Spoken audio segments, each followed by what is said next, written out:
Hello friends, welcome to the today's video session on linear equation with two variables. So in this video we will learn how we can find the value of two different variable and what are the different method to find those value. Okay, so let's start with the linear equation.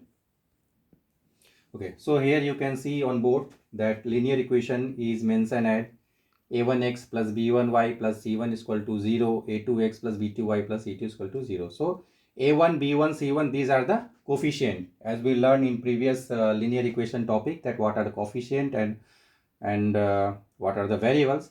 So with two variables you can see that x and y are two different variables, c1 c2 is the constant, a1 b1, a2 b2 is the coefficient, and the condition should be a1 square plus b1 square should not be 0, a2 square plus b2 square should not be 0, and obviously it won't be 0 क्योंकि हम जानते हैं कि किसी का भी if you will do square of any value even though the value negative positive result आएगा, सो ये 0 नहीं होगा. सो हम लोग देखेंगे कि इसके किस किस टाइप के सॉल्यूशन हो सकते हैं. हमारे पास दो वेरिएबल है, उसका लीनियर इक्वेशन है, तो कितने टाइप के सॉल्यूशन होंगे वे हम लोग अभी देखेंगे. Okay, so let's see with that. Okay, now we will see how many types of conditions are there, how many types of solution we can get in linear equation with two variables. Okay, so here you can see what are the type of equation, their condition, and there are two types of solution which we can get, like graphical method and algebraic method. We will see how we can do in graphical and how we can do in algebraic. So you can see here you can see the equation is x minus 2y is equal to 0, 3x plus 4y minus 20 is equal to 0. The condition is a1 by a2 is not equal to b1 by b2. So what are a1 and 2 and b1 b2?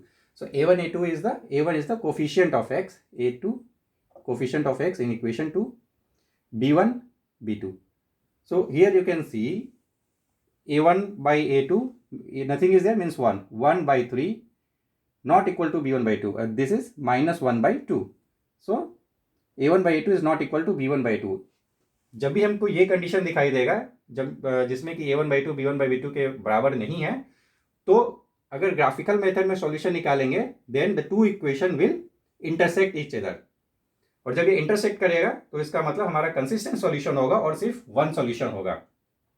Okay, दूसरा हो सकता है तरीका कि हमारा equation 1 और 2 दिया हो. The important thing to note here is, यदि हमारे पास टू वेरिएबल्स है, एक्स और वाई का वैल्यू निकालना है, तो we need two equation for that. यदि सिंगल इक्वेशन होगा तो we can not find the value of X and Y. Two different variable है, we need two equation. That simple rule. अब आगे देखते हैं. इस इक्वेशन में देखेंगे a1 by a2 2 by 1 by 2, b1 by b2 3 by 6 that is 1 by 2, c1 by c2 9 by 18 that is 1 by 2. तो इस इक्वेशन में हमारा a1 by a2 b1 by b2 c1 by c2 बराबर है. तो जब भी ऐसा कंडीशन देखेंगे कोफिशिएंट का जिसमें तीनों कोफिशिएंट को जब हम रेशियो निकालेंगे और ये बराबर होता है, तो ग्राफिकल वे में ये कोइंसिडेंट होगा. कोइंसिडेंट में भी कंसिस्टेंट सॉल्यूशन होगा, but the type of solution will be coincident and many solutions, बहुत सारे सॉल्यूशन होंगे. क्योंकि कोइंसिडेंट जब होगा तो ये जो होगा ये ऐसे जाएगा लाइन अप, एक ही लाइन पर जब ग्राफिकल करोगे एक ही लाइन पे इसके वैल्यूज आएंगे लाइक दिस. इसी तरह से इसमें जब इंटरसेक्ट करेगा तो हमारा जहां इंटरसेक्ट करेगा वो सॉल्यूशन होगा, तो एक ही जगह इंटरसेक्ट करेगा. तीसरा टाइप हो सकता है हमारा जब a1 by a2 1 by 2 हुई है, b1 by b2 this is also 1 by 2 and c1 by c2 4 by 12 that is 1 by 3. तो जब हमारा x और y टू डिफरेंट वेरिएबल्स है, इनके कोफिशिएंट का रेशियो इक्वल है बट कांस्टेंट इक्वल नहीं है. Here you can see a1 by a2 equal to b1 by 2 but not equal to c1 by c2. जब भी इस टाइप का होगा हमारा कंडीशन तो पैरेलल सॉल्यूशन होगा. सॉल्यूशन ऐसा होगा हमारा, ठीक है, पैरेलल सॉल्यूशन. और अलजेब्रिक अगर निकालेंगे तो कोई सॉल्यूशन नहीं होगा. पैरेलल में कोई सॉल्यूशन नहीं, क्योंकि कहीं इंटरसेक्ट ही नहीं कर रहा है, ये इनकंसिस्टेंट है. और जब इनकंसिस्टेंट होगा तो हमारा कोई सॉल्यूशन नहीं होगा. तो this chart is very important. आप इस चार्ट को यूज कर सकते हो हमेशा. आप डायरेक्ट देख सकते हो कि ठीक है कोफिशिएंट का क्या वैल्यू क्या रेशियो है, हमारा सॉल्यूशन निकल सकता है या नहीं निकल सकता. अगर निकल सकता है तो आगे प्रोसीड करेंगे, और अगर ये कंडीशन आता है तो इसका मतलब है सॉल्यूशन निकाल ही नहीं सकते हैं, तो फिर आगे प्रोसीड करने की कोई जरूरत नहीं है. तो यहीं से हम लोग डिसाइड कर लेंगे कि इसका पैरेलल इनकंसिस्टेंट सॉल्यूशन होगा. It means algebraic there will be no solution. हम लोग एक्स और वाई का वैल्यू ऐसे कंडीशन में आइडेंटिफाई नहीं कर सकते हैं. Okay, so as I told, there are two types of way और two different method जिसको कि हम लोग यूज करके टू डिफरेंट वेरिएबल्स का वैल्यू निकाल सकते हैं. तो यहाँ पहला है ग्राफिकल मेथड और दूसरा है algebraic method. So first we will look for graphical method.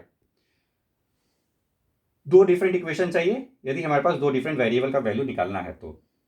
तो here we can see two different equation. First is x plus 3y is equal to 6 and second is 2x minus 3y is equal to 12.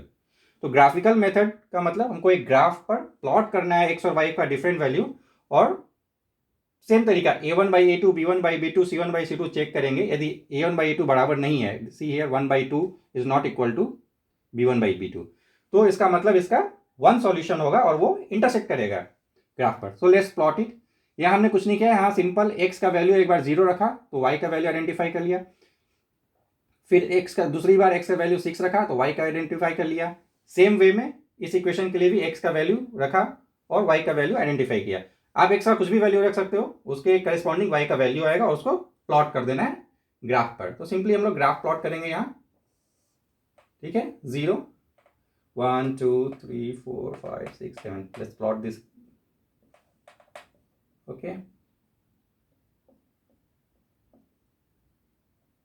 okay here -1 -2 -3 -4 -5 -6 same way में. okay -1 -2 it will go like this. here 1 2 3 4 5 6.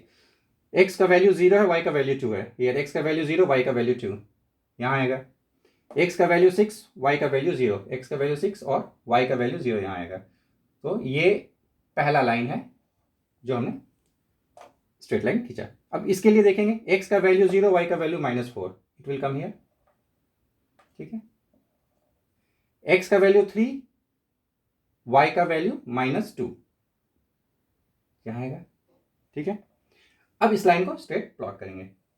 जब हम इसको plot करेंगे तो ये line यहाँ पर intersect कर रहा है किस वैल्यू पे, 6 0. इसका मतलब क्या है कि जिस जगह ये इंटरसेक्ट कर रहा है x और y का वही वैल्यू होगा. तो इसको अगर सॉल्व करना होगा ग्राफिकली तो हमारा x का वैल्यू क्या होगा, x का वैल्यू 6 और y का वैल्यू 0 होगा. We can check it by putting the value here. x का वैल्यू 6 रखेंगे तो y का वैल्यू क्या आ रहा है, जस्ट चेक इट. x का वैल्यू 6, 6 to 12 एंड y का वैल्यू 0, 12 minus 0 12. तो ये सही है. तो ग्राफिकल मेथड यूज करके हम लोग इस तरह से वैल्यू निकाल सकते हैं. पहले चेक कर लेंगे कि इसका सॉल्यूशन निकल सकता है कि नहीं निकल सकता है, कोफिशिएंट का रेशियो का ट्रिक देखकर, और निकल सकता है तो फिर ग्राफिकली हम लोग ऐसे सॉल्यूशन निकालेंगे. अब हम लोग देखेंगे how we can solve using algebraic method. Okay, so now we will learn the algebraic method. इसके पहले हम देखें ग्राफिकल मेथड कैसे सॉल्व करेंगे. ग्राफ पर प्लॉट करके और जहाँ इंटरसेक्ट कर रहा है वैसे सॉल्यूशन निकल जाएगा. अगर इंटरसेक्ट नहीं करना होगा तो कंडीशन के हिसाब से पैरेलल सॉल्यूशन भी निकलेगा, तो पैरेलल लाइन आएगा. दूसरा मेथड है अलजेब्रिक. सो अलजेब्रिक मेथड में भी हमारे पास 4 तरीका है जिसको हम लोग यूज करके वैल्यू x और y का निकाल सकते हैं. We can use any of this method. First is substitution method. Substitution method क्या है, इसमें क्या है, आपके पास दो इक्वेशन है. For example x plus 3y equal to 6 one equation, 2x minus 3y equal to 12 second equation. तो इसमें कुछ नहीं, बस किसी भी वैल्यू को आप x का वैल्यू इक्वेशन 1 से निकाल लो कि x का वैल्यू होगा, क्या होगा x का वैल्यू, यहां पर x equal to 6 minus 3y.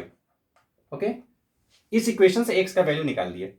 अब हम लोग इस x का वैल्यू को सेकेंड इक्वेशन में सब्सटीट्यूट करेंगे. सब्सटीट्यूशन में कुछ नहीं है, किसी भी x का या y का किसी एक इक्वेशन से वैल्यू निकालेंगे और दूसरे इक्वेशन में पुट कर देंगे. तो इस x का वैल्यू हम लोग दूसरे इक्वेशन में पुट करेंगे. तो फॉर एग्जाम्पल यहाँ 2 into 6x minus 3y. Okay, ऐसे रखेंगे -3y इक्वल टू 12. ठीक है, तो यहां पुट कर दिए. अब पुट करके फिर इसको हम लोग सॉल्व कर देंगे. तो हमारा x का वैल्यू 6 माइनस 2x, सॉरी, सो यहाँ कुछ मिस्टेक हुआ है. यहाँ instead of this 2 multiply x के जगह पे 6 minus 3y, 6 minus 3y minus 3y ये पुट करेंगे. तो हम लोग बहुत इजीली फिर -6y minus 3y equal to 12. So we can see -9y equal to 0. So y equal to 0. तो इससे x का वैल्यू सब्सटीट्यूट किया सेकेंड इक्वेशन में, y का वैल्यू निकल गया और फिर x का value 6 minus 0 that is 6। So क्या निकला x का वैल्यू, x इक्वल टू 6 और y इक्वल टू 0।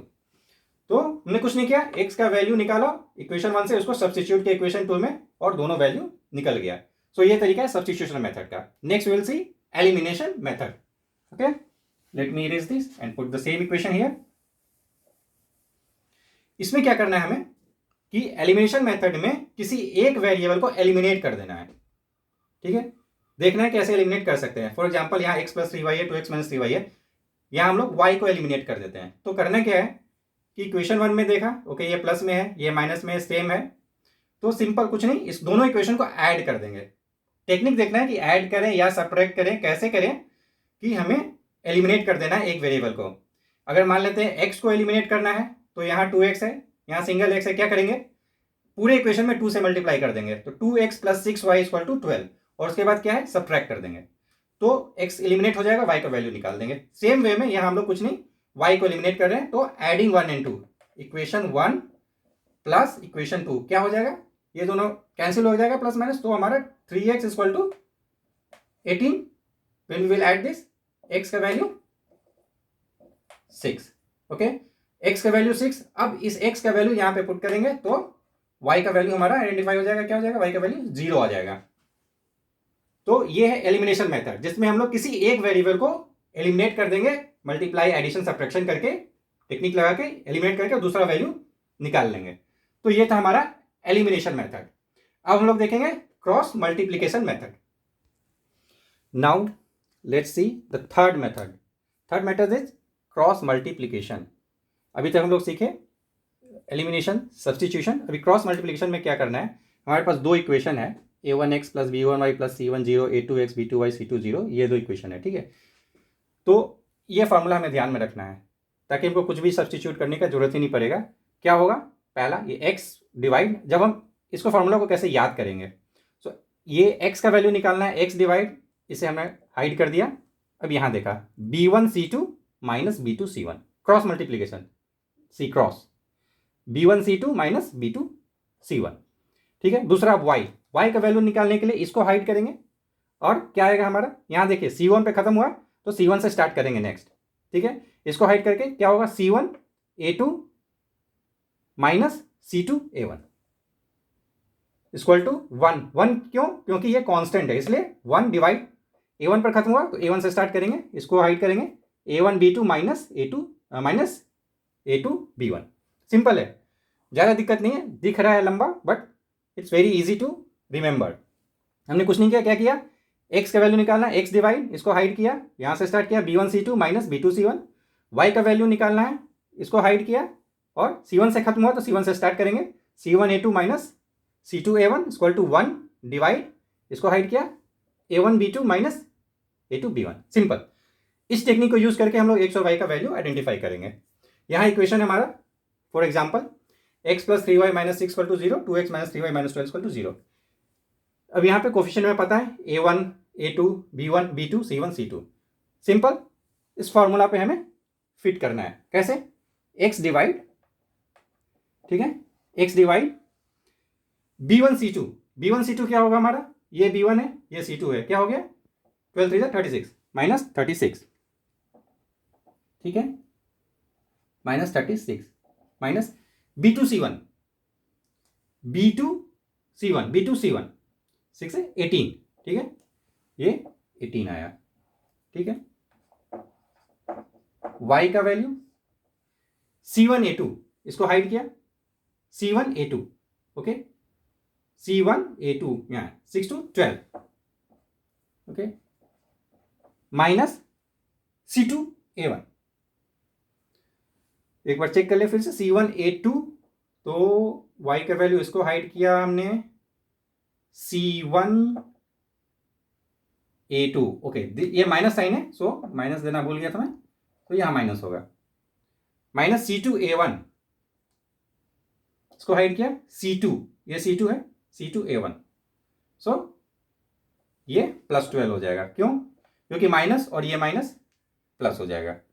ठीक है, equal to 1 divide a1 b2, a1 इसको हाइट क्या a1 b2 -3, okay, and minus a2 b1,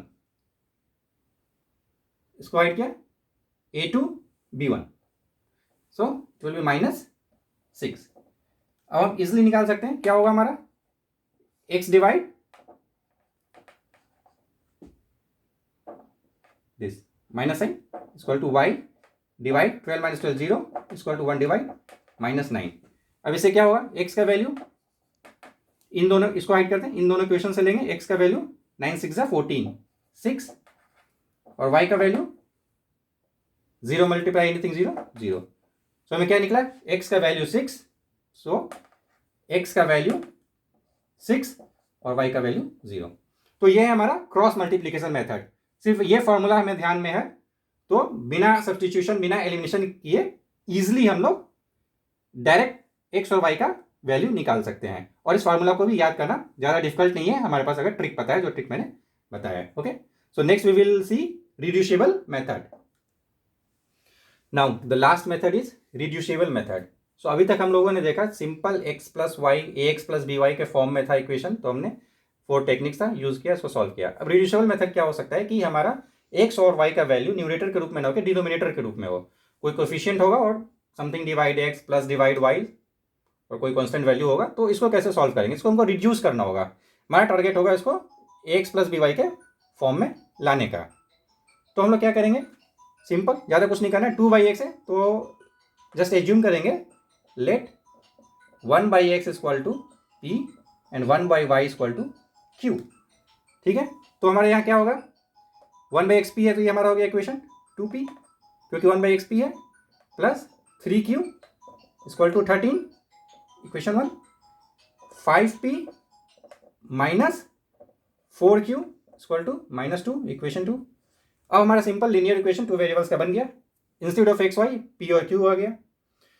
same technique, इसके पहले जो भी 3 टेक्निक यूज किए, इधर you can use graphical method, you can use substitution, elimination और क्रॉस मल्टीप्लिकेशन। कोई भी मेथड यूज करके p और q का वैल्यू निकल जाएगा। जब p और q का वैल्यू हमारा आइडेंटिफाई हो जाएगा तो हमको पता है कि p का वैल्यू क्या है, p का वैल्यू 1/x है, तो x का वैल्यू क्या निकल जाएगा 1/p। सिमिलरली y का वैल्यू क्या निकल जाएगा 1/q। तो रिड्यूसिबल मेथड में 1/x 1/y को pq मानकर सेम इक्वेशन बनाएंगे, pq के फॉर्म में इंस्टेड ऑफ xy pq के फॉर्म में बनाएंगे, उसको सॉल्व करेंगे किसी भी टेक्निक को यूज करके और उससे हम लोग x और y का वैल्यू निकाल लेंगे। So hope this is clear. So hope you understand the basic concepts of linear equation with 2 variables, so which we have discussed today. So just try using all these techniques which I have shared here to solve the linear equation when you have 2 variables x and y or anything p and q. And we will do some more exercises in our next video which will be related to this chapter. Till then, thank you and keep watching my video. Thank you.